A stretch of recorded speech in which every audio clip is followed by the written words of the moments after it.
V-Guard presents कौन जीत रहा है, को पावर्ड बाय सेंसोडाइन एंड विमल।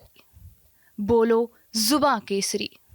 देखिए, पहले जो नीतीश कुमार थे वो अपने हिसाब से तो कर रहे थे, लेकिन अब जिस पार्टी में वो चले गए हैं वो सोच के यहाँ का मुसलमान जो है ये थोड़ा भयभीत है। अकेला अगर हम चले जाएं, वो दाढ़ी वाले टोपी वाले अगर हो जाए तो कोई नहीं सुनने वाला है। सरकार हम लोग इसलिए चेंज करना चाह रहे हैं कि मोदी जी सिर्फ अपनी बात कहते हैं, लोग की बात सुनते नहीं हैं। अब नीतीश कुमार का भी हम उनको नेता मानते हैं। आप पाँच साल की एक सरकार को आपको काम करना होता है, आप 5 साल में 2 साल पलट के उधर चले जाते हैं, पलट के इधर चले जाते हैं, तो काम कैसे हो पाएगा। सरकार जानती है कि मुसलमान जो है ना, या जो भी है गरीब, अगर एजुकेशन से बाहर रहेगा तो उसको हम इस्तेमाल बढ़िया से कर सकते हैं।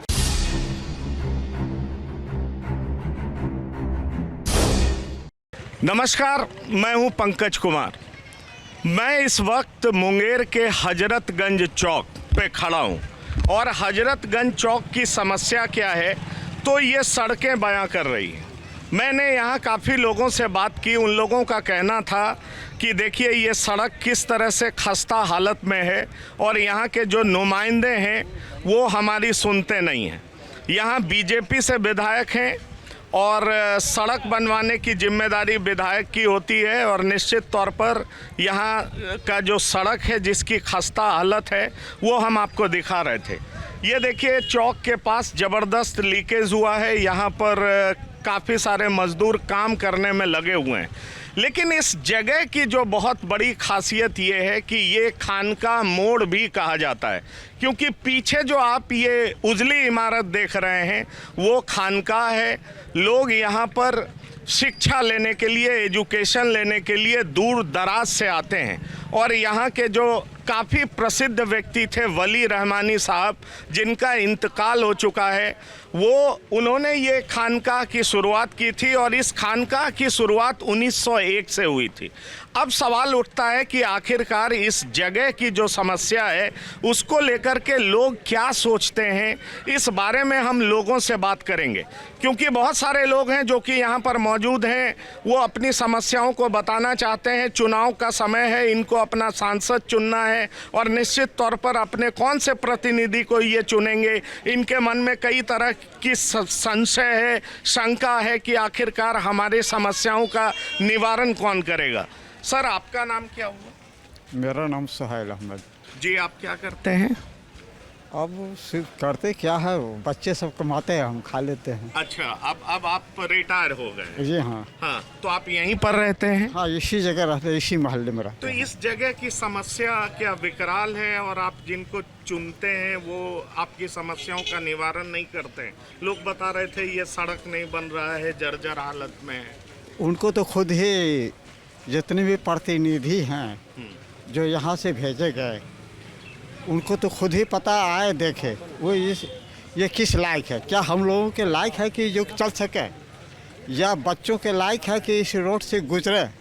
यहाँ तो स्वयं मैं भी कई मर्तबा कितनी बार गुजर चुका हूँ और इससे पहले सांसद महोदय में निवेदन भी कर चुका हूँ।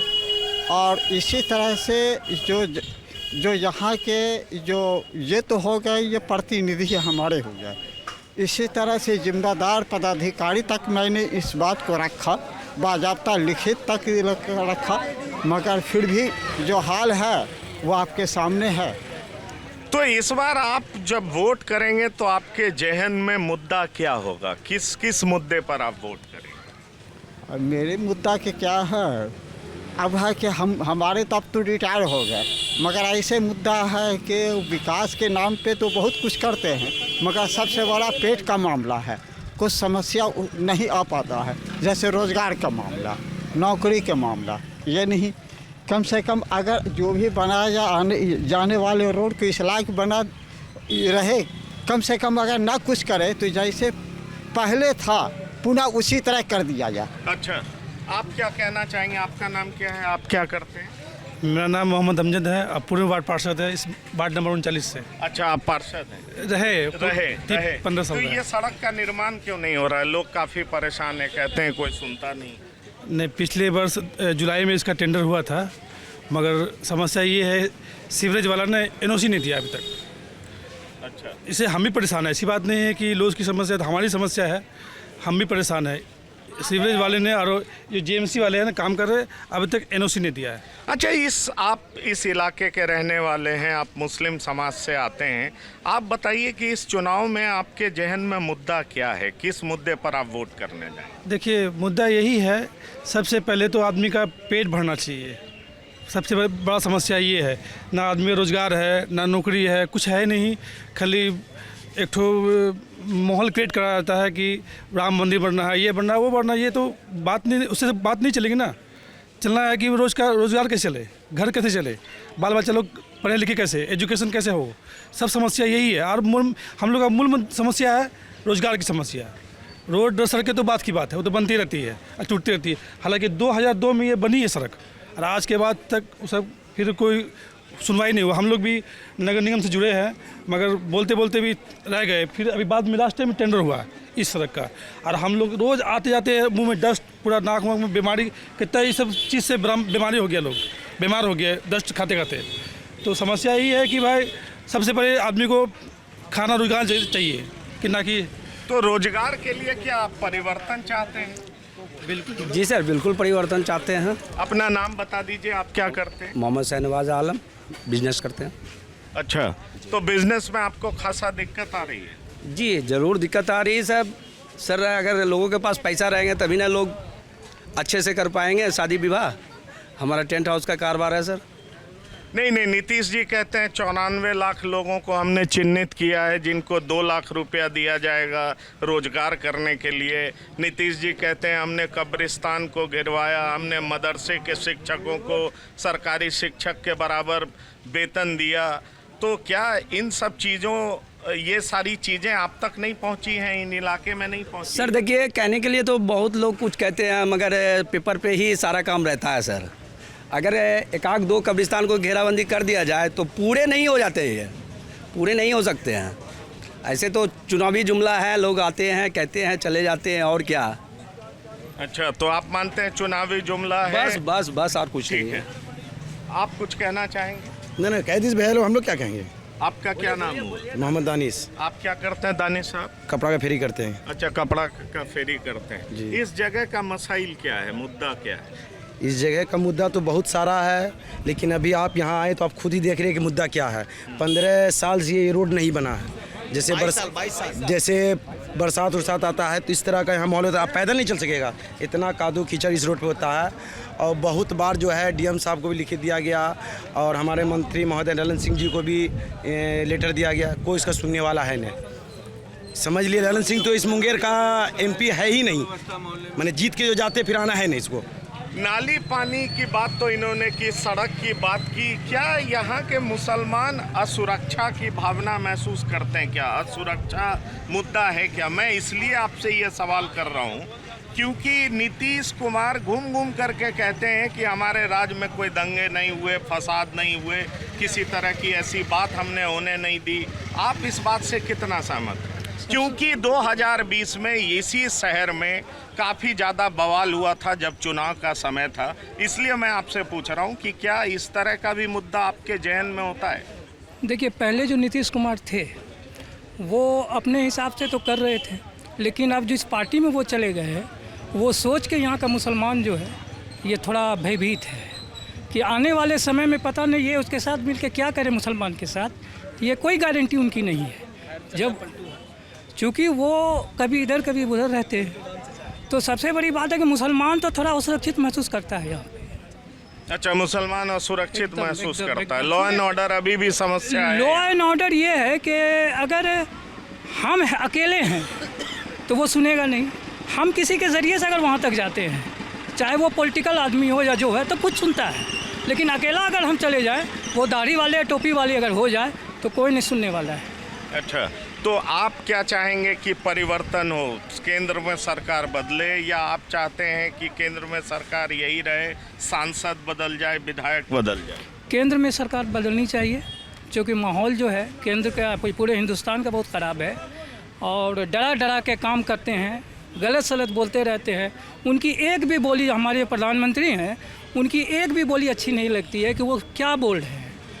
अच्छी बात भी उनके मुंह से अब ख़राब लगने लगा है। तो वहाँ पर तो है कि बदली होनी चाहिए, सेंट्रल की गवर्नमेंट बदली होनी चाहिए और मुसलमानों पर ये ध्यान दे।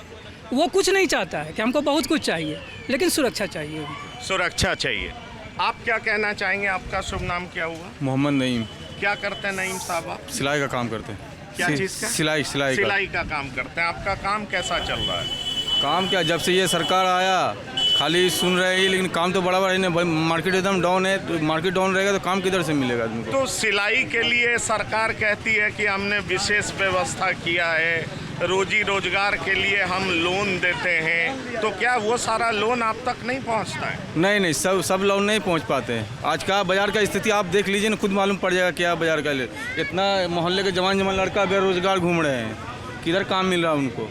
ये बताइए कि केंद्र सरकार की योजना, प्रधानमंत्री आरोग्य योजना, जो घर में बीमार पड़ा तो आप 5 लाख तक का मुफ्त इलाज करवा सकते हैं, प्रधानमंत्री आवास योजना, शौचालय योजना, मुफ्त राशन योजना, ये सब का लाभ पहुंचा है आप तक? सर इतना बड़ा मोहल्ला है, किसी आदमी को 5 लाख रुपया अगर मिल गया है तो पूछ लीजिए किसी को, खाली वहाँ से लागू हो जाता है, मिलता तो है नहीं किसी को। और आप नाली और पानी की व्यवस्था, मेरा मोहल्ला घूम लीजिए और नाली या पानी की व्यवस्था देख लीजिए कितना खराब है, जबकि 40-45 साल से मोहल्ला हो गया है सही से, अभी तक हम लोग को पानी भी अंदर नहीं है, नाला का व्यवस्था नहीं है सही। तो आप अपने जो प्रतिनिधि हैं, विधायक या सांसद, उनके पास कभी शिकायत लेकर के गए? शिकायत किए हैं, लेकिन लिखते हैं, सुनते हैं, लेकिन करते कहाँ हैं? अच्छा, कोई करता नहीं है? नहीं है। प्रशासन भी नहीं करता? नहीं, थोड़ा बहुत मेरा वार्ड कमिश्नर लोग हैं, वो लोग करते हैं थोड़ा बहुत काम, आप उसको जितना तो मिलेगा। जब 17 महीने में सरकार थी आरजेडी के साथ, तब आप गए थे? कोई आपके साथ था जो सुनने वाला? तब गए, तब भी लोग नहीं सुना? बोलते हैं तो साहब, लेकिन कहाँ करते हैं, कहाँ सुनते हैं? अच्छा, वो भी नहीं सुनते? हाँ। आप कुछ बोलना चाहेंगे? क्या नाम है आपका? कुछ नहीं बोलेंगे। आप कुछ नहीं बोलेंगे? हाँ, मैं आपको ढूंढ रहा था, आप पता नहीं। सबसे पहले TV9 का शुक्रिया अदा करता हूँ, आपने मौका दिया। आप जैसे आप अपना नाम बता दीजिए। मेरा नाम मोहम्मद शहाबुद्दीन हुआ। हाँ। और मैं पेशे से एज ए कंप्यूटर ऑपरेटर हूँ। तो आप जैसे मुद्दा जो पूछ रहे थे कि प्रधानमंत्री के द्वारा जो 5 किलो राशन जो दिया जा रहा है, तो प्रधानमंत्री जी हम लोगों को सिर्फ भिखारी बनाना चाहते हैं। तो वो ये नहीं करना चाहता है कि आप सेल्फ डिपेंड बनिए। तो 5 किलो राशन से किसी का उद्धार नहीं हो सकता। तो आप जो है ना, सरकार हम लोग इसलिए चेंज करना चाह रहे हैं कि मोदी जी सिर्फ अपनी बात कहते हैं, लोग की बात सुनते नहीं हैं। तो इसीलिए लोग की जनता आपको जो जीत करके भेजाता है आपको, इसलिए नहीं कि सिर्फ अपनी बात करिए, लोगों की बात को भी सुनिए। तो आप जैसे प्रधानमंत्री को तो चेंज करना ही हम लोग चाह रहे हैं, और पूरी आवाम चेंज करना चाह रही है, हम नहीं है, पूरे हिंदुस्तान के आवाम जितना है सब चेंज करना चाह रहे हैं कि मोदी के अब जो है ना मेंटलिटी ये हो गया है कि सिर्फ हिंदू मुसलमान और मंदिर मस्जिद पर सिर्फ बात करते हैं। मेरा नईम साहब आपसे एक सवाल ये है, शहाबुद्दीन आपसे सवाल ये है, आप ये बताइए कि जो केंद्र की योजना है वो यहाँ लोगों तक पहुँच पा रही है कि उसमें भी हिंदू मुसलमान होता है? क्योंकि वो लोग खुल करके मंच से कहते हैं कि हम सारी योजना सबको पहुँचा रहे हैं और इसमें हम हिंदू मुसलमान नहीं कर रहे हैं। जो गरीब है सबको हमने इतना कार्ड दिया है, इतना राशन दिया है, इस तरह का शौचालय बनाया है, PM आवास योजना के तहत घर दिया है। ये मैं पूछना चाह रहा हूँ कि क्या इसमें आपने अंतर पाया है? बिल्कुल नहीं पाया, इसलिए कि प्रधानमंत्री से लेकर के चाहे वो स्टेट गवर्नमेंट का जो भी मैनिफेस्टो में है, सिर्फ वो किताबी भाषा में रह गया, बाकी लोग तक ज़मीनी हकीकत में कुछ नहीं है। बस इतने बात जान दी। इसलिए आप रोड का, चाहे वो रोज़गार का मुद्दा देख लीजिए या एजुकेशन का मुद्दा देख लीजिए, कुछ नहीं है, सब सिर्फ मैनिफेस्टो में लोग को, नेता लोग जब इलेक्शन होता है तब लोग गिना देते, ये दे रहे हैं, ये दे रहे हैं, कुछ नहीं है, बस सिर्फ मैनिफेस्टो में याद रहता है और आगे कुछ नहीं है। ज़मीनी हकीकत में जो मोदी जी कह रहे हैं, लोगों को आवास योजना दिया जा रहा है, लोगों को ये मेरा अगला सवाल आपसे ये है कि 17 महीने आरजेडी के साथ सरकार रही, उसमें कुछ अलग विशेष फ़ायदा आपको नज़र आया? फ़ायदा क्या नज़र आएगा? आप 5 साल किसी चीज़, एक वक्त पर किसी चीज़ को वक्त दीजिएगा तभी ना। अब नीतीश कुमार का भी हम उनको नेता मानते हैं। आप 5 साल की एक सरकार को आपको काम करना होता है, आप 5 साल में 2 साल पलट के उधर चले जाते हैं, पलट के इधर चले जाते हैं, तो काम कैसे हो पाएगा? अच्छा, काम करने के लिए वक्त चाहिए। ये बताइए, यहाँ के लोग एजुकेशन के लिए कहाँ जाते हैं? एजुकेशन स्कूल में का कहाँ जाते हैं? कॉलेज में हाँ, कहाँ जाते हैं? एजुकेशन का ऐसा मामला है सर कि मुसलमानों के अंदर में बहुत ज़्यादा एजुकेशन की कमी है और सरकार इस पर मुद्दा इसलिए नहीं उठा पाती। वो जानता है, सरकार जानती है कि मुसलमान जो है ना या जो भी है गरीब, अगर एजुकेशन से बाहर रहेगा तो उसको हम इस्तेमाल बढ़िया से कर सकते हैं। अगर जान रहा सरकार की बिहार गवर्नमेंट हो कि अगर जाहिल रहेगा ना उससे हर गलत काम करवा सकते हैं, और अगर पढ़ लेगा जनता तो उससे एक भी सवाल का जवाब देगा तो हर सवाल का जवाब देगा।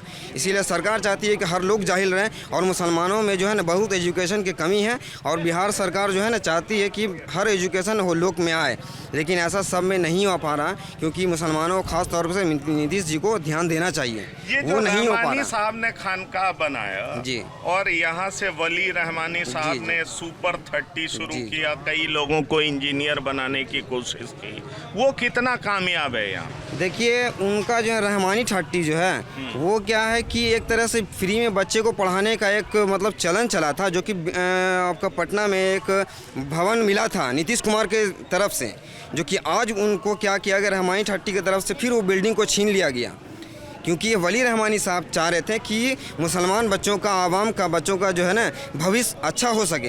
लेकिन बिहार गवर्नमेंट, यही नीतीश कुमार जी रहमानी 30 के लिए ज़मीन दिए थे पटना में और फिर वापस छीन लिया गया। क्यों छीना? कि मुसलमान आगे बढ़ जाएगा। आप मुसलमान का अच्छा देखना ही नहीं चाहते हैं। अब अच्छा अगर देखना चाहते तो रहमानी 30 की ज़मीन को आप वहीं छोड़ देते हैं। अब उनको इदारा जो है ना वली रहमानी साहब को आप करने देते हैं, आप करने नहीं दिए। ठीक है, आप क्या करते हैं? ये फल बेचते हैं। आप फल बेचते हैं, कितनी कमाई हो जाती है? ज़्यादा नहीं होती है, बस 400-500 होती है। पढ़े लिखे हैं आप? पढ़े लिखे तो नहीं है, सरकार पढ़ने का मौका ही नहीं दिया। अच्छा, पढ़ने का मौका नहीं दिया। आपको सरकारी योजना का लाभ मिलता है? कुछ मिलता है? प्रधानमंत्री आवास योजना, शौचालय योजना, राशन योजना, प्रधानमंत्री आरोग्य योजना, ये सब में कुछ मिला है आपको? अब देखिए, तो पहले तो सरकार ने हम लोगों के लिए शौचालय बनवाया, लेकिन उनसे पहले उनको खाने की बात करनी चाहिए थी, लेकिन पेट में अन्न नहीं है, पहले शौचालय में बैठा दिया। तो जब शौचालय में पेट अन्न नहीं रहेगा नहीं तो शौचालय में निकलेगा क्या? शौचालय में कुछ निकलने वाला है? अब 5 किलो अन्न के लिए हम लोगों को प्रधानमंत्री ने लाइन में लगा के रखा हुआ। ये हमारे देश का सबसे बड़ा दुर्भाग्यपूर्ण है कि 5 किलो अनाज के लिए हम अपने लाइन में लगे। ये 5 किलो अनाज मिलता है आपको? मिलता है, तो वही बस 5 किलो में हमारा क्या महीना गुजर जाएगा? नहीं, शौचालय योजना का लाभ मिला आपको? शौचालय हम लोग क्या करेंगे सर, जब पेट में हम ऐसे पूछ रहे हैं आपसे, आपको इसका लाभ नहीं, मिला? हम लाभ नहीं मिला। आपकी बार आरजेडी का सरकार। आरजेडी जिंदाबाद। नहीं मिला शौचालय। जिंदाबाद। तो चलिए, ये सारे लोग हैं, देखिए ये यहाँ पर सारे लोग इकट्ठा हैं, सबके अपने अपने मुद्दे हैं, सबके अपने अपने इश्यूज हैं। आप कुछ बोलना चाहेंगे सर? बोलिए। जरूर बोलना आपका चाहेंगे। क्या नाम हुआ? मोहम्मद वसीम उर्फ भोला। वसीम साहब, आप क्या करते हैं? हम बीड़ी बनाते हैं। अच्छा, बीड़ी खिलौना ही बेचते हैं। खिलौना बेचते हैं। बीड़ी का व्यापार पहले बहुत जोरदार होता था, मुंगेर से, जमुई से पत्ता आता था। अब कैसा व्यापार चल रहा है बीड़ी? अब वो खत्म हो गया। अच्छा, खत्म हो गया। क्या वजह है खत्म होने का? ये सरकार के दबाव में हुआ। वो राष्ट्रीयकरण लगा दिया उस पर। अब लगा दिया तो कंपनी मजबूर हो गया, वो टैक्स नहीं दे सका, काम को समेट दिया। यानी हम लोग करीब करीब मुंगेर में 24-2500 लोग बेकार ही हो गए। अच्छा। अब उसके पालन के लिए कोई व्यवस्था नहीं, और इनके दिमाग में तो बैठा हुआ है मंदिर, मस्जिद, कश्मीर, इंडिया, पाकिस्तान, इसके सिवा और इनके पास कुछ तो है नहीं। जहाँ जाते हैं हमने राम मंदिर बनाया, क्या राम? ये बताइए, बीड़ी से जुड़े जितने लोग थे उन्होंने अपना व्यवसाय छोड़ दिया या कुछ और काम क्या करने लगे? सब कोई रिक्शा चला रहा, कोई यही सब कर रहा है, और क्या कर। बीड़ी का कितना बड़ा व्यवसाय था यहाँ? अब यहाँ करीब करीब इस मोहल्ले में हम लोग करीब मजदूर 300-350 थे, और भी गांव में था लोग, करोड़ा का बिजनेस होता था। लेकिन अब तो कुछ है नहीं। कोई रिक्शा चला रहा, कोई इधर जा रहा, कोई उधर जा रहा, यही हाल हो गया हम लोगों का। बेरोजगार बहुत है यहाँ बिहार का। आप कुछ कहना चाह रहे थे? हाँ, अपना नाम बताइए। मेरा नाम हसन इमाम है, हम प्राइवेट टीचर हैं। अच्छा, आप टीचर हैं जी? कहाँ पढ़ाते हैं आप? हम प्राइवेट हर घर में जाते थे, अब हम नहीं पढ़ा रहे हैं, हम अच्छा, ऐसे आप बैठे घर हैं। में ट्यूशन देते हैं?